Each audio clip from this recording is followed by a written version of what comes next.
Let's talk about this demon here. Paano siya nare-relate sa buhay natin and paano natin matutulungan yung mga taong makakasalamuha natin na merong pinagdadaanan katulad ng pinoportray ng character ni Akasa. Pinaiyak ako nito. This is Pinoy Extreme. Let's do this. This is Pinoy Extreme. What does it mean to be stronger than yourself but lose everything that matters?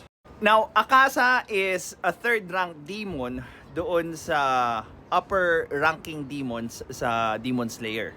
He's good at martial arts and a very strong one. In fact, nakapatay na siya ng isang Hashira before the movie. Now, his story teaches us about power, pain of losing someone, everything, resilience, and I think most important, the choice. Now, Akasa grew up in poverty. And para mag-survive siya at maalagaan niya yung tatay niya na may sakit, nag-resort siya sa pagnanakaw. And dahil nga doon, may mga times na pag nahuli siya, nakakatanggap siya ng sobrang bigat na punishment and bukod pa doon sa stigma na ginagawa or nangyayari sa kanya because of his choice to do bad things. Remember the circles doon sa arm niya? Every circles meant a crime done or yung pagnanakaw na ginamit niya doon sa parte ng kamay niya. And what's worse with that is nung nalaman nung tatay niya na nahuli na naman siyang nagnakaw, hindi na kinaya ng konsensya nung tatay niya yung ginagawa nung anak niya. Kasi nga na-realize din ng tatay niya na ako ang isa sa dahilan kung bakit ka nahihirapan ngayon. And because of that, his father decided to end his life.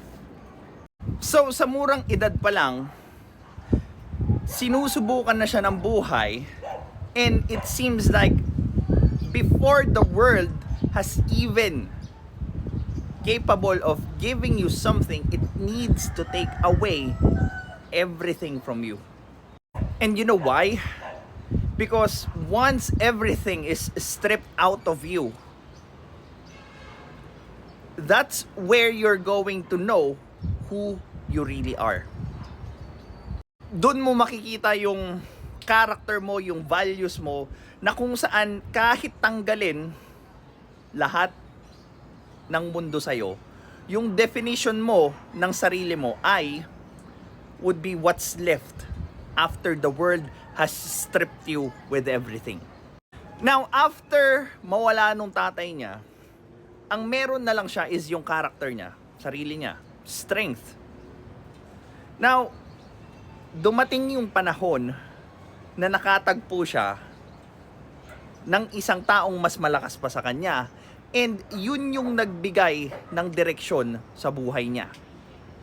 Sinanay siya, binigyan siya ng tirahan, pamilya, at nakilala nito yung anak ng trainer niya. It gave him a new purpose in a sense na yung pag-aalaga niya doon sa anak ng trainer niya nagbunga naman ng maganda, lumakas, nag-improve yung kalagayan ng anak ng trainer niya, and then later on naging compatible sila at mag-asawa. Yung strength niya nagkaroon ng purpose na kung saan ginagamit niya ito hindi para sa sarili niya, kundi para mapangalagaan yung safety ng taong mahal niya sa buhay. Yung character niya, yung values niya, ginagamit niya na for other people. The things we do so that others may live. Now, after Akasa has found a new meaning, a new purpose in life, bumalik siya doon sa puntod ng tatay niya and binalita niya kung gaano siya kasaya. I found another or a second chance in life. And the tragic part there is dahil sa magaling yung trainer or father-in-law soon to be father-in-law ni Akasa, ang ginawa ng ibang tao sa paligid niya, nilason yung well na pinag-iinuman nila. In turn, namatay yung mag-ama.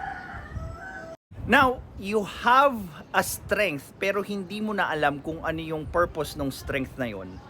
And all you have is the emotions, the grief, the anger, the questions that plague your mind. Nilamon na siya ng emosyon niya, kinain na siya ng galit niya, and nagwala na siya. He slaughtered all of the people that he think na gumawa nun sa pamilya niya.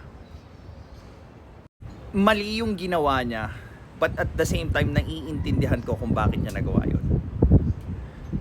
And these kinds of people are the perfect soldier because of their strength, but lacking purpose of that strength, you are going to be vulnerable doon sa suggestions, doon sa ideas ng ibang tao sa kung paano mo pwedeng gamitin yung lakas mo.